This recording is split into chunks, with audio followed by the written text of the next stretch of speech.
अब हम ये डिस्कस कर चुके हैं सबसे छोटा चैप्टर आईपीसी का कौन सा है। अपने नोट्स में ये चीज लिख लेना।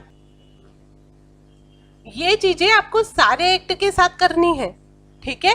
सारे एक्ट के कम से कम किसी भी एक्ट को शुरू करने से पहले 5 से 6 जो है आपके पेजेस आपके नोट्स के होने चाहिए, जिसमें आपको इन जनरल उसके बारे में एक छोटा सा जो है डिस्क्रिप्शन पता हो, ठीक है।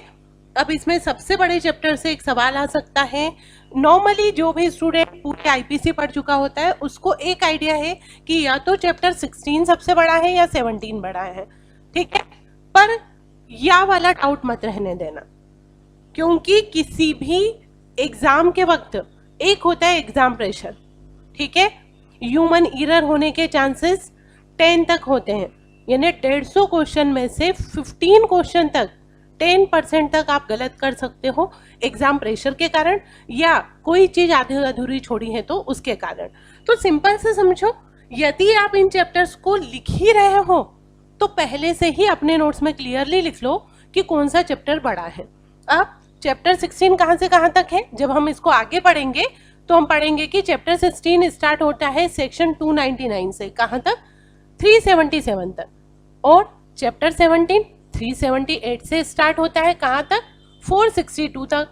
ये टोटल सेक्शन है 78, ये टोटल सेक्शन है 85। तो क्लियरली अपने नोट्स में लिख लो, सबसे बड़ा चैप्टर आईपीसी का है चैप्टर 17। जो अध्याय 17 है, जो संपत्ति के विरुद्ध अपराध से संबंधित है, ऑफेंस अगेंस्ट प्रॉपर्टी, वही सबसे बड़ा अध्याय है, ठीक है। आपको फ्रॉम फर्स्ट डे अपने नोट्स ऐसे ही प्रिपेयर करके रखना है, और एट लास्ट आपको जो क्लास में पढ़ाया गया है उसमें से जितना याद है, आपने जो सेल्फ स्टडी की है वो, और आपके नोट्स, ये तीनों चीजें ही मिलके आपको सिलेक्शन तक ले जाएंगी। इससे कम कुछ भी किया, आपने क्लास की लेकिन सेल्फ स्टडी नहीं की, या आपने क्लास और सेल्फ स्टडी की लेकिन नोट्स नहीं बनाए, तो लास्ट में आपके सिलेक्शन में प्रॉब्लम आती है। फिर चाहे वो प्रिलिमिनरी एग्जामिनेशन हो, सारी चीजें पढ़ी ही इसलिए जाती है कि लास्ट में एग्जाम से पहले 7 दिन में आप पूरा रिवीजन कर पाए, ठीक है। तो इतना चीजें जो है इस स्पष्टीकरण के साथ अपने नोट्स बनाने हैं, इतनी चीजें स्पष्ट होनी चाहिए, ठीक है। नेक्स्ट जो है मैं तरीका बता देती हूँ कैसे आपको ये चैप्टर्स याद रखने हैं। अब हमने ये देख लिया सबसे बड़ा चैप्टर कौन सा है। अब तुम लोगों को अपने नोट्स में चैप्टर्स कैसे याद करना है और उसके नोट्स बना के कैसे रखना है। देखो, सबसे पहले जो है चैप्टर का नेम, ठीक है, या चैप्टर का नंबर, फिर नेम, फिर इससे रिलेटेड सेक्शंस। यानी आप जो है नंबर जो है या फिर क्रमांक जो है वो सबसे पहले लिखेंगे। जैसे पहला जो चैप्टर है उसका नाम है इंट्रोडक्शन, मीन्स प्रस्तावना।